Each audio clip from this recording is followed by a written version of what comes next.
Kahit pinatawan na ng parusa ng eskwelahan ng lalaking nagpaluhod na nampal at nanuntok sa kanyang grade 10 na kaeskwela sa nag-viral na video, nagsampa pa rin ng reklamo sa pulisya ang sinaktang estudyante. Hindi raw kasi katanggap-tanggap na community service lang ang kapalit ng dinanas niya na hindi raw unang beses. Ang posibleng kaso niya sa report ni Mariz Umali. Alam yung ginawa mo, hindi nakakaano ha. Lord, sorry ka. Pinaluhod Maayos ka ha. at ilang beses pinagsasampal. Inuppercut pa ang biktima. Hindi naman kasali. Ngayon ha. Ayaw na maulit yun ha. Ang biktima pinaliligiran ng iba pang binatilyo. Ayon sa barangay kung saan nakuna ng viral video, magkaeskwela ang biktimang grade 10 student at ang 16 anyos na lalaking nanampal. Nalaman ng ina ng biktima ang ginawa sa anak nang may magpadala sa kanya ng viral video.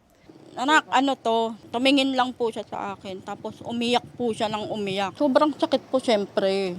May pilit daw na pinaamin sa kanyang anak.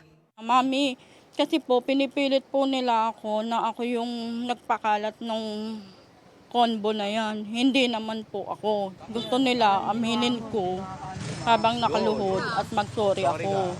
Pag hindi ko daw po inaamin, sige, isa pang hindi, isang sapak. Ang pananakit noong Biyernes, ikalawang beses na pala. Dahil noong Huwebes, Paglabas ko po doon ng gate, nagulat po ako, bigla po niya akong sinampal. Bigla pa raw may sumapak sa kanya, dalawa. Ng ibang lalaki naman yun, hindi yung isang nasa video. 3 araw na community service lang daw ang ipinataw na parusa ng eskwelahan sa inireklamong estudyante. First offense pa lang kasi, sabi sa akin. First offense pa lang po ba yung ginawa sa anak kong pampabugbog ng 2 araw? Hindi raw nila matanggap yan lalo't sa tindi ng trauma, halos ayaw na raw ng anak niyang lumabas at pumasok sa eskwela.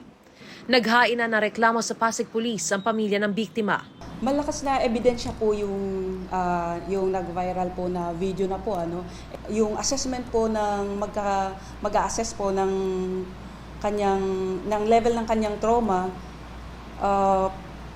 magagamit din po yun as evidence sa pag-file po ng case. Kasong physical injuries at paglabag sa Anti-Bullying Act of 2013 na posibleng kaharaping kaso ng nambully at accomplice to the crime naman ang mga kasabwat.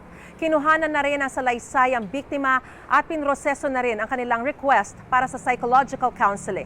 Tumanggi magbigay ng pahayag ang lalaki na nakit. Pati ang eskwelahan ng mga estudyante. Ang Pasig City Government nakikipag-ugnayan na sa Schools Division Office. Sineseryoso raw nila ang anumang klase ng bullying at tiniyak na maaaksyonan ang insidenteng ito. Mariz Umali nagbabalita para sa GMA Integrated News.